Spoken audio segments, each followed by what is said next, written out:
Neriah, the daughter of dreams.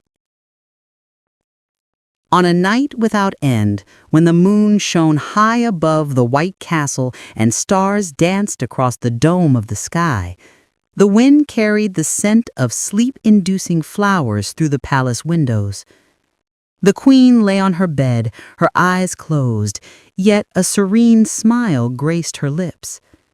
In her dream, she saw a hand of light resting upon her forehead, a hand that belonged neither to the earth nor the sky. An angel with golden wings descended from the heavens. In its hands it held a cup of light and said, "O Lady of Dreams, for years you have longed for a child. Tonight your wish shall be fulfilled. But remember, every light casts a shadow." The queen sighed in her sleep and said, "I only wish for a child whose heart is brighter than the dawn." The angel smiled, but in a fleeting moment, a dark light rose from the horizon. From somewhere amidst the shadows of the sky, another angel appeared, the black angel, with eyes like smoldering coals. It shouted, "O sister of light, do not err. Fate does not allow the boundary between dreams and waking." Before anyone could respond, light and shadow intertwined. And in that instant, from a wave of dreams and mist, a child emerged, a girl with hair like misty silver and eyes like the early dawn. The golden angel whispered, "Neriah. Her name shall be Neriah. She will be the guardian of dreams, born in sleep between light and shadow." But the black angel, with a bitter gaze, spread its wings and said, "A mistaken gift. This child belongs neither to the heavens nor to the earth. If she ever awakens, the wall between dreams and waking will collapse." And with those words, it vanished into the darkness. In that very moment, a soft sound echoed throughout the kingdom, a sound heard by people in their sleep, the first cry of Neriah. And that night, for the first time in history, all the people of the land shared a single dream. A girl dressed in white, laughing over a lake of light, her eyes promising serenity. Yet behind that smile, a shadow of prophecy was hidden, for any child born in dreams must one day awaken. Years passed, but not in waking time. In the land of dreams, where the skies were made of shimmering mist and seas of soft moonlight flowed endlessly, Neriah grew, never having opened her eyes to the waking world. She danced among the dreams of people, lighting a candle in the sleep of a child afraid of the dark, restoring a smile to a grieving mother who sought a lost child. All dreams knew her, the mist maiden, queen of dawn, calm of night. Yet Neriah did not know who she truly was, or why no one spoke her name in waking life.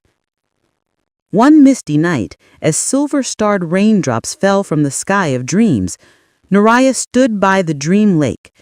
Her reflection wavered in the water, and from the waves a voice arose, a voice calm, heavy, and ancient.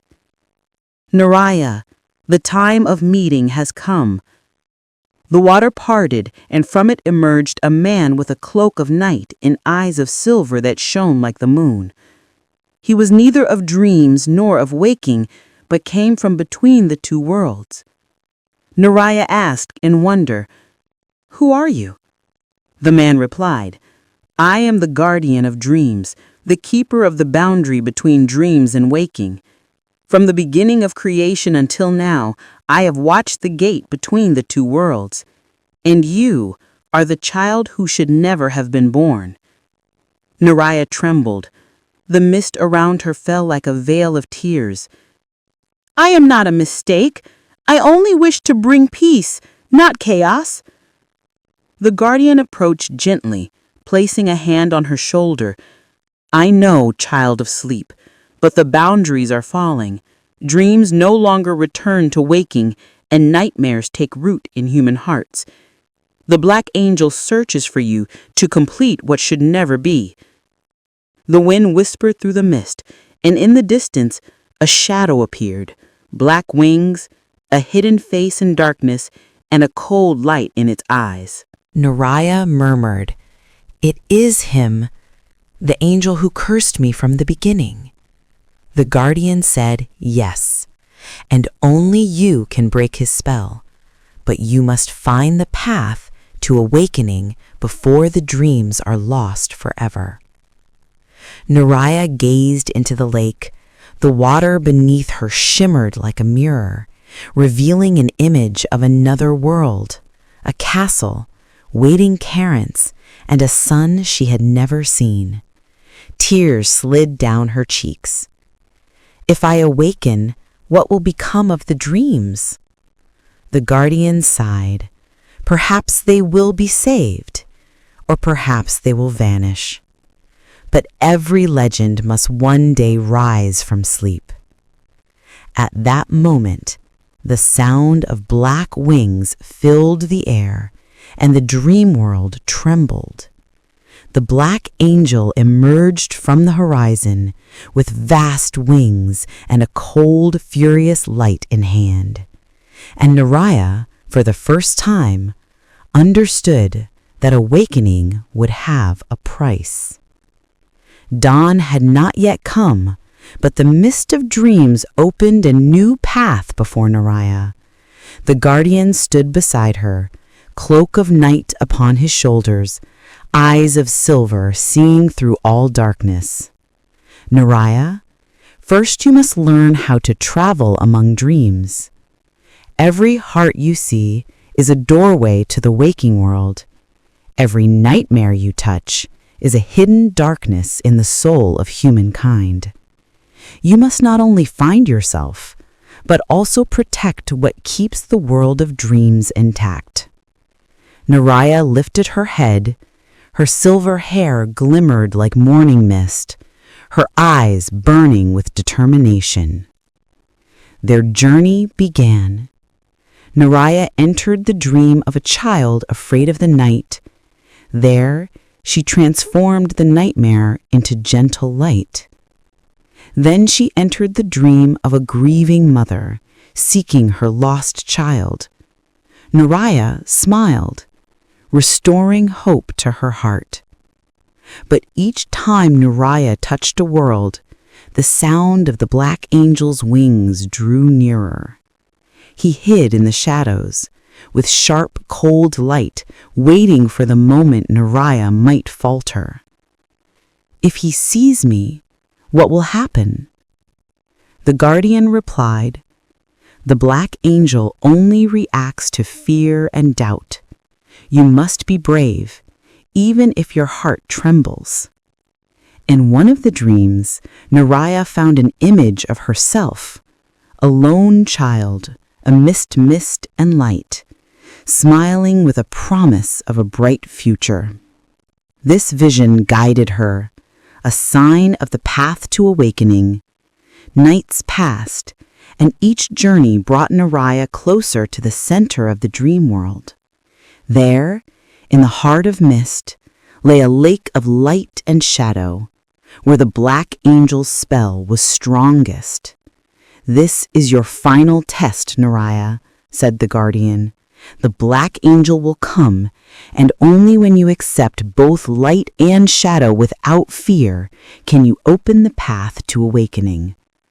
The wind swirled through the mist, and suddenly a vast shadow fell upon the lake. The black angel appeared, wings spread wide, cold light blazing. "You should never have been born, and now it is time to pay for your mistake." Neriah stepped forward, her heart pounding, yet a smile upon her lips. "I am not a mistake. I was born to protect dreams, and even you, dark shadow, are part of this world. I will not accept fear. I embrace both light and shadow." The black angel's eyes darkened for a moment, and in that brief silence, Neriah understood that the key to awakening was not power, but acceptance of both worlds, light and shadow, sleep and waking, hope and fear. In that instant, the lake of light shone, the mist cleared, and a bright gateway to the waking world opened. Neriah smiled, taking the guardian's hand, ready to step into a world she had never seen. Her eyes opened, and the real world, with all its colors, sounds, and sense of life, stretched before her. She stood in the palace, beside her parents, who had never believed such a child could exist, yet now held her in their arms. Yet Neriah's heart remained tethered to the dream world.